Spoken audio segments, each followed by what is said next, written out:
Relatives की बातों को सुनकर दुखी होना, ऐसा केस होता है, हम सब के साथ होता है कि रिलेटिव्स के साथ हम मिलते हैं जुलते हैं बहुत दिन पर, बहुत काफ़ी दिन हो गया, चलो भाई उनके घर चलते हैं, मिलते हैं, बातचीत करते हैं, लेकिन कन्वर्सेशन में होता क्या है, बात करते करते सिर्फ झगड़े होते हैं, फिर एक दूसरे को लोग जवाब देने लगते हैं, उल्टी सीधी बातें भी हो जाती है। जो इंड होता है ना, जब क्लोज़ रिलेटिव्स में मिलो तो वो इंड झगड़े से होता है।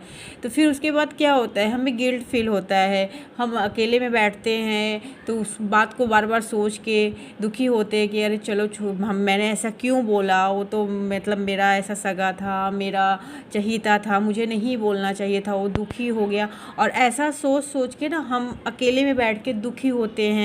जब अकेले में रहते हैं हम, जब रिलेटिव्स चले जाते हैं तो ऐसा हम लोग सोचते हैं। आजकल ये बहुत प्रॉब्लम है, क्योंकि आज के टाइम में इंसान जब मिल रहा है, रिलेटिव्स मिल रहे हैं, तो वो अपने फ्रस्ट्रेशन को बाहर निकाल रहे हैं। वो मिल तो रहे हैं, कुछ देर तो खुश रह रहे हैं, उसके बाद फिर फ्रस्ट्रेशंस निकल रहे हैं, सबके अंदर के फ्रस्ट्रेशन।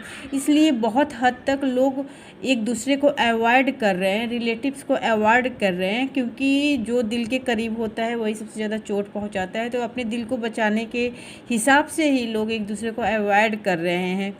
फिर भी सबके साथ तो रहना ही होगा, अकेले रहने से क्या होता है, लोनलीनेस फील होता है, तो फिर और भी अच्छा नहीं लगता है, मूड और ख़राब रहता है। तो ऐसा हो कि हम साथ में भी रहें, लड़ाई झगड़ा भी हो रहा है, उसके बाद भी हमारा मन दुखी ना हो, जो हम अकेले बैठ के सोचते हैं। तो इस बात को आप ध्यान से सुने और समझें। जब ऐसा होने लगता है, और ये सबके साथ हो रहा है आज के टाइम में, सबके साथ, कि जब ऐसा होने लगे तो क्यों होता है, इस बात पे ध्यान दें। आप उस बात को बार बार दिमाग में सोचते हैं कि उसने ऐसा बोला, फिर मैंने बोला, मुझे नहीं बोलना चाहिए था, फिर आप सोचते हैं उसे नहीं बोलना चाहिए था, वो रॉन्ग है। तो कभी आप बोलते हैं अपने आप को रॉन्ग, कभी सामने वाले को रॉन्ग। लेकिन आपको किसी को रॉन्ग नहीं बोलना है, ना आप गलत है ना सामने वाला गलत है। आपको इस तरह से देखना है, आपकी लाइफ की मूवी चल रही थी जो कि गुजर गया, और उस मूवी, आपकी लाइफ की मूवी का एक पार्ट था जो उनके साथ था, और आपने वैसा ही रिएक्ट किया। अपने मूवी के पार्ट में आप एक एक्टर की तरह परफॉर्मेंस दिए और बेस्ट परफॉर्मेंस दिए। इस तरह से आपको सोचना होगा कि मूवी का, मेरे लाइफ के मूवी का एक पार्ट चल रहा था, और मैं एज ए एक्टर मैंने बेस्ट परफॉर्मेंस दिया, मुझे वही करना चाहिए था, वही सही था। जब इस तरह से आप सोचेंगे, और तब क्या होगा कि वो सारे थॉट्स जिसको आप बार बार सोच रहे थे अकेले बैठ के, उसको आप भूल जाएंगे। आपने परफॉर्मेंस अच्छा दिया, इस तरह से सोच के आप उस बात से निकल सकते हैं, और निकल जाएंगे और आराम से लाइफ को फील कर सकते हैं। लाइफ इजी लगेगी और अच्छा आपको फील होगा। और ऐसा करने पे आपको ध्यान देना होगा कि उन बातों को फिर अब आप रिपीट नहीं करेंगे माइंड में, कि वो सब बातें जो चली, जो कन्वर्सेशन हुआ, जो बातों का वाद विवाद हुआ, तो उसको अपने माइंड में नहीं चलाना है। ठीक है, जैसे कि मूवी इतनी बनती है, एक ही एक्टर होता है, हर मूवी में अलग अलग तरह से एक्ट करता है, तो क्या वो अपने डायलॉग्स को दूसरी मूवी में रिपीट नहीं करता है, या फिर उसको फिर याद नहीं करता है, वो करता जाता है, वो अपनी परफॉर्मेंस करता जाता है, हर मूवी में अलग अलग तरह से ऐसे करते जाता है।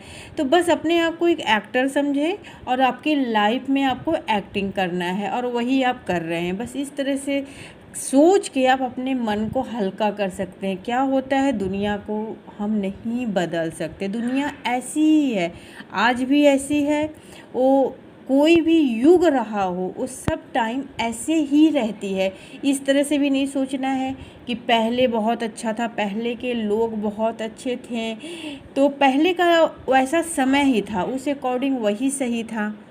आज का समय ऐसा नहीं है, तो आज के समय में ही हमें जीना है ना, प्रेजेंट में ही तो जीना है हमें, जो प्रेजेंट चल रहा है उसमें हमें अच्छे से जीना है। तो आज का टाइम ये बोलता है कि हम सबको नहीं बदल सकते, अगर सब जगह ऐसे है, ठीक है तो है, क्योंकि युग ऐसा है, तो इसमें मुझे परफॉर्मेंस कैसा देना है, कैसे सोचना है, अपने थॉट प्रोसेस पे, अपने माइंड पे हम लोग सीखना जब शुरू करेंगे ना, थोड़ा ठहर के रुक के समझना शुरू करेंगे, तो लाइफ बहुत ही इजी होती है, लाइफ समझना बहुत इजी होता है और लाइफ बहुत ब्यूटीफुल लगती है। क्योंकि आप अगर ऐसा सोचेंगे कि सबको अवॉइड करके अकेले रहूं, तो ये चीज़ भी बहुत लोनलीनेस क्रिएट करता है लोगों में और वो बहुत ज़्यादा और दुखी हो जाते हैं। तो अगर अपनी लाइफ में आपको बहुत कुछ ज़्यादा अचीव नहीं करना है, कोई बहुत बड़ा गोल नहीं है ना, तो आपको रिलेटिव्स के साथ ही रहना सीखना होगा। और जो एक बार खुश रहना सीख गया वो अकेले भी खुश रहेगा और रिलेटिव्स और फैमिली के साथ भी खुश रहेगा। बस थोड़ा सा एडजस्ट करना होगा और माइंड में वो बातें नहीं लानी होगी। आप अपने आप को सोचिए, कई बातें होती है जो आपने लोगों को कभी बोली होगी, तो वो सामने वाला बंदा याद करके बैठा रहता है, लेकिन आपको याद नहीं होता है, क्योंकि सिचुएशन ऐसा आ जाता है कि इंसान कुछ भी बोल देता है। तो जब सामने वाला बंदा आपको याद दिलाता है कि तुमने कई साल पहले ऐसा बोला था, तो तुम बोलते हो मुझे तो याद ही नहीं, मैंने कब बोला था। तो सेम सेम ऐसे ही होता है, सामने वाला आपको बोल देता है, उसको याद नहीं है, वो भूल गया, कुछ ऐसा बात का टाइम था, उस टाइम वो बोल दिया, लेकिन हाँ तुमने पकड़ के बैठा हुआ है उस बात को, उसे नहीं याद है। जब तुम बोलोगे तो वो भी यही बोलेगा, मुझे तो याद नहीं, मैंने तुम्हें बोला। तो जब किसी को कुछ याद ही नहीं है कि उसने क्या किसको बोला, सबने एक एक्ट किया, एक्टिंग किया, तो उसको भूल जाओ ना भाई, उसको भूल जाओ, एक्टिंग की तरह देखो कि वो एक पार्ट था, भूल के और फिर मूव ऑन करो, लेट गो करो चीज़ों को कि हाँ चलो हो गया, उसको ख़त्म कर दो। तो जानते हो, ऐसा अगर तुम करने लगोगे तो ज़िंदगी जीना सीख जाओगे और तुम्हें समझ में आने लगेगा कि लाइफ में और आगे क्या करना है। और ये बहुत इम्पॉर्टेंट है, इस तरह से लाइफ को देखना, समझना, ठहर के सोचना कि हाँ क्या है भाई, क्या प्रॉब्लम है, उसको सोचना पड़ेगा, उसको समझना पड़ेगा। इस तरह से सुनते सुनते, ये सारी बातें सुनते सुनते बहुत माइंड पे असर पड़ता है, बहुत ज़्यादा ही असर पड़ेगा। और प्रॉब्लम है तो अगर सॉल्यूशन के बारे में हम लोग सोचेंगे तो सॉल्यूशन ज़रूर निकलता है और हर प्रॉब्लम का सॉल्यूशन होता ही होता है।